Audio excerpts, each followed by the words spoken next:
बिस्मिल्लाहिर्रहमानिर्रहीम अस्सलाम वालेकुम दोस्तों, तुसीं देखदे पे लुडन पंजाब टीवी ते मैं तुहाडा मेज़बान मुहम्मद अहमद। सब तो पहले अपने चैनल नूं लुडन पंजाब नूं करना है सबसक्राइब और बैल आइकॉन नूं करना है प्रेस, ताकि मेरी आने वाली अच्छी और बेहतरीन वीडियो मेरे वीर सब तो पहले वेखण। जनाब वीरां वास्ते जिवें कि पता है, वीरां नूं हमेशा तुहाडा भाई अहमद तुहाडे वास्ते मेहनत करदा है, अच्छा जानवर लैके आंदा है। बाकी अल्लाह के हुक्म नाल मेरे सोहने हबीब के सदके नाल सदका उस सोहने का खाईदा है। गलत गल इंशाअल्लाह कदी नहीं कीती, वो सोहना ना करवावे। ਜਿਹੜੇ ਉਹਨੂੰ ਚਾਹਣ ਵਾਲੇ ਨੇ अल्लाह के हुक्म नाल उत्थे पुठियां भी सीधियां ਹੁੰਦੀਆਂ ने इंशाअल्लाह। ਇਹ जनाब मेरे वीर वेख लैन, वैड़ सूई है दूजा सूआ, वैड़ सूई है दूजा सूआ, काला थाने वैड़ नूं वच्छी दित्ती सो। सूई नूं पुछने घंटा होया अद्धा होया, जेर नहीं पाई हाल तक वैड़ ने। बाकी ये वैड़ की लुक मेरे वीर वेखते पे ने। वैड़ थल्लों माशाअल्लाह सोहना भांडा बनाया है। पिछले सूबे जो चवांदी रही वो भी पुछ दस करने आपां। गल्लां कूड़ियां नहीं होणगियां, गल्लां इंशाअल्लाह सच्चियां होणगियां। यकीन करना ना करना वो बंदे दे आदे वस विच हुंदा है। ए थल्लों मेरे वीरां ने वेख लेना, काला थाने थण मुट्ठी दा बड़ा सोहना। अल्लाह के हुक्म नाल इंशाअल्लाह चवा भी उड्डा ही सोहना होवेगा। बाकी है जनाब जानवर वीरां दे सामने खलोता है, जानवर नूं वेख लेना है और अल्लाह ते अल्लाह दे हबीब दे सदके नाल इंशाअल्लाह जिहड़ा मुल करावांगे, मुल दे मुताबिक जानवर दे विचों मेरे वीर आखणगे कि वाकई जनाब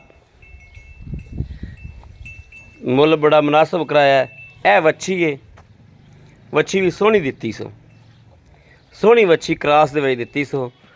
आप भी क्रास है, माँ भी क्रास है, बाकी जनाब वच्छी भी क्रास दित्ती सो। सोहना थण माशाअल्लाह।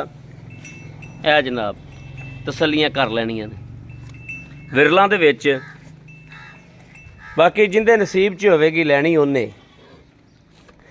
ये नूर खुदा दा दुध देंदियां ने, नूर खुदा दा वा। साडा ते अमान है ते कीदा है कि इहनूं सतवें समान तो चाबी लगदी है, जिंदे नसीब च जेड़ा होवे। आम तो बंदे दे वास दा रोग नहीं भी इत्थों फड़ के इत्थे देती, इत्थों फड़ के इत्थे देती। ये मेरा परवरदिगार जिन्हों चाहे उहदे कोले जांदियां ने, उहदे कोले जाके सूंदियां ने, उहदे कोले सूंदियां किते होर दे ने, चाहुंदा कोई होर है। यह जनाब तसल्लियां कर लैनियां ने। बाकी बंदा भी जनाब डोगर साहब शरीफ जे बंदे ने जिन्हां कोले गां खलोती है। जानवर होर भी है ने उहदे कोले। बाकी यह गां जनाब उन्हें वेचनी है। आओ खा माड़ा डोगर साहब। अस्सलाम वालेकुम जी। वालेकुम सलाम। की हाल है जी? ठीक, शुक्र है। की नाम अपना? मोहम्मद उस्मान जी। मोहम्मद उस्मान। भाई समान हाँ जी। वैड़ अपनी विखा दी है। हाँ जी। वैड़ पहला तो यह गल दसनी है मेरा वीर, गल्ला मैं आ बंदा सीधा जा तो सीधा जा मैनूं तू लग्या। गल दे विच गलत गल नहीं होनी चाहिए। हाँ जी। गलत गल करांगे तू भी रब दा देनेदार है तो मैं भी देनेदार हाँ। इत्थे सब कुछ रह जाना ते अगे जाके मूँह विखाना आपां गल्लां हकीकत जियां सीधियां जियां करनियां ने। हाँ जी। ठीक है। ये पिछले सूबे जिहड़ा तुसीं दुध चोया इहदे कोलों, पिछले सूबे जी बच्चे नूं छड्ड के 14 लीटर चौंक रहे हैं। बच्चे नूं छड्ड के 14 लीटर चोंदे रहे पक्का। पक्का। ये हुण सूबा किनवा सूई? दूजा सूई जी ऐसी बच्ची थी, पहले सूबे बच्चा थी। ठीक है।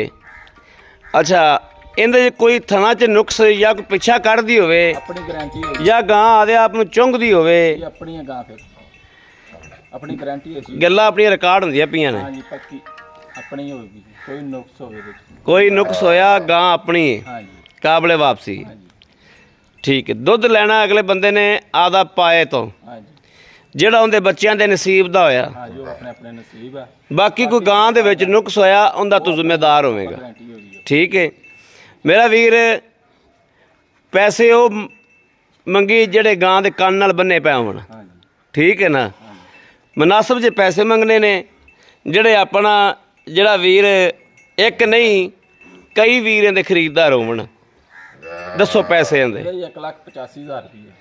1,85,000 85,000 ਰੁਪਈਆ। ਹਾਂਜੀ 1,85,000 ਦੇ ਵਿੱਚੋਂ ਅਗਰ ਆਪਣਾ ਕੋਈ ਵੀਰ ਆਪਣੇ ਕੋਲੇ ਮੁਹੱਬਤ ਪਿਆਰ ਨਾਲ ਮੰਗ ਲੈਂਦਾ ਹੈ, ਉਹ ਮੌਕੇ ਤੇ ਹੀ ਕਰ ਲਾਂਗੇ ਉਹਨੂੰ, ਥੋੜੀ ਕਣੀ ਹੋ ਜਾਏਗੀ, ਕਣੀ ਮੌਕੇ ਤੇ ਹੋ ਜਾਏਗੀ। ਹੋ ਜਾਏਗੀ ਜੀ। ਮਿਹਰਬਾਨੀ ਜਨਾਬ। ਲਓ ਜੀ ਮੇਰੇ ਵੀਰ ਵੇਖਣ, ਇਹ ਜਨਾਬ ਜਾਨਵਰ ਸਾਹਮਣੇ ਖਲੋਤਾ ਹੈ, ਨੁਕਸ ਦਾ ਮਾਲਕ ਜ਼ਿੰਮੇਦਾਰ ਹੈ, ਬਾਕੀ ਦੁੱਧ ਪਾਏ ਕੱਤੇ ਦਾ ਤੇ ਆਪਦੇ ਬੱਚਿਆਂ ਦੇ ਨਸੀਬ ਲੈਣੇ ਨੇ ਜੀ। ਜਾਨਵਰ 'ਚ ਕੋਈ ਰੋਲਾ ਐਬ ਹੋਵੇ ਉਹਦੀ ਜ਼ਿੰਮੇਦਾਰੀ ਹੋਵੇਗੀ, ਥਣ ਦੀ ਪਿੱਛੇ ਦੀ ਹੋਰ ਕੋਈ ਆਦੇ ਆਪ ਨੂੰ ਚੁੰਘਦੀ ਹੋਵੇ ਉਹਦੀ ਵੀ ਜ਼ਿੰਮੇਦਾਰੀ ਹੋਵੇਗੀ। ਕਿਸੇ ਵੀਰ ਭਰਾ ਦੇ ਪਸੰਦ ਹੋਵੇ ਰਾਬਤਾ ਕਰੇ 0307 00 15 881। ਇਨ 'ਤੇ WhatsApp ਮੌਜੂਦ ਹੈ। ਜਾਇਜ਼ਾ ਨੇ ਅੱਜ ਕੱਲ੍ਹ ਬਹੁਤ ਪਰੇਸ਼ਾਨ ਕੀਤਾ ਹੈ, ਬਹੁਤ ਤੰਗ ਕੀਤਾ ਹੈ। ਅਗਰ ਇਸ ਨੰਬਰ 'ਤੇ ਰਾਬਤਾ ਨਾ ਹੋ ਸਕੇ, ਬੰਦ ਮੈਂ ਕਦੇ ਇੱਕ ਸਕਿੰਟ ਵਾਸਤੇ ਵੀ ਨਹੀਂ ਕੀਤਾ। ਵੈਸੇ ਕਣਿਆ ਵੀਰਾਂ ਦੀਆਂ ਕਾਲਾਂ ਆਉਂਦੀਆਂ ਤੇ ਉਹ ਕਹਿੰਦੇ ਨੇ ਕੱਲ੍ਹ ਦਾ ਨੰਬਰ ਮਿਲਾਉਂਦੇ ਪਿਆ, ਤੁਹਾਡਾ ਨੰਬਰ ਬੰਦ ਹੈ। ਨੰਬਰ ਬੰਦ ਨਹੀਂ ਹੁੰਦਾ। ਜ਼ੋਂਗ ਦਾ ਨੰਬਰ ਦੇ ਦਿੰਦੇ ਆ ਵੀਰਾਂ ਨੂੰ 0310 61 97 652। ਇਹ ਦੋਵੇਂ ਨੰਬਰ 24 ਘੰਟੇ ਜਨਾਬ, ਦੋਵੇਂ ਮੋਬਾਈਲ ਮੇਰੇ ਕੋਲ ਮੌਜੂਦ ਹੁੰਦੇ ਨੇ 24 ਘੰਟੇ ਜਨਾਬ। WhatsApp 'ਤੇ ਵੀ ਤੇ ਜਨਾਬ ਕਾਲ 'ਤੇ ਵੀ ਮੌਜੂਦ ਹੁੰਦੇ ਨੇ। ਬਾਕੀ ਕਿਸੇ ਵੀ ਵੀਰ ਭਰਾ ਨੇ ਜਨਾਬ ਜਾਨਵਰ ਲੈਣਾ ਹੋਵੇ, ਨੰਬਰ ਦੱਸਦੇ ਨੇ। ਬਾਕੀ ਜਨਾਬ ਉਮੀਦ ਹੈ ਕਿ ਮੇਰੇ ਭਰਾਵਾਂ ਨੂੰ ਤੇ ਮੇਰੇ ਵੀਰਾਂ ਨੂੰ ਮੇਰੀ ਵੀਡੀਓ ਪਸੰਦ ਜ਼ਰੂਰ ਆਉਂਦੀ ਹੋਵੇਗੀ। ਪਸੰਦ ਆਵੇ ਜਨਾਬ ਤੇ ਭਾਵੇਂ ਨਾ ਆਵੇ ਮੁੱਢੋਂ ਵੀ ਜਨਾਬ ਸਬਸਕ੍ਰਾਈਬ ਤੇ ਚੈਨਲ ਨੂੰ ਜਨਾਬ ਲਾਈਕ, ਇਹ ਤਾਂ ਮਿਹਰਬਾਨੀ ਕੀਤਾ ਕਰੋ ਕਿ ਤੁਹਾਡਾ ਕੋਈ ਜਾਂਦਾ ਕੋਈ ਨਹੀਂ। ਉਂਗਲ ਮਾਰਨ ਨਾਲ ਕੀ ਹੋ ਜਾਂਦਾ? ਕੁਛ ਵੀ ਨਹੀਂ ਹੁੰਦਾ। ਦਿਲ ਸਮਝਾਉਣ ਦੀ ਗੱਲ ਹੈ। ਮਾੜਾ ਲੱਗਦੇ ਹੱਥ ਉਂਗਲ ਮਾਰ ਦਿਆ ਕਰੋ, ਮਿਹਰਬਾਨੀ ਕੀਤਾ ਕਰੋ। ਬਾਕੀ ਜਨਾਬ ਇਸ ਵੀਡੀਓ ਤੋਂ ਆਪਦੇ ਵੀਰ ਨੂੰ ਦੇਣੀ ਇਜਾਜ਼ਤ। ਅੱਲਾ ਨਿਗਹਿਬਾਨ। ਪਾਕਿਸਤਾਨ ਜ਼ਿੰਦਾਬਾਦ।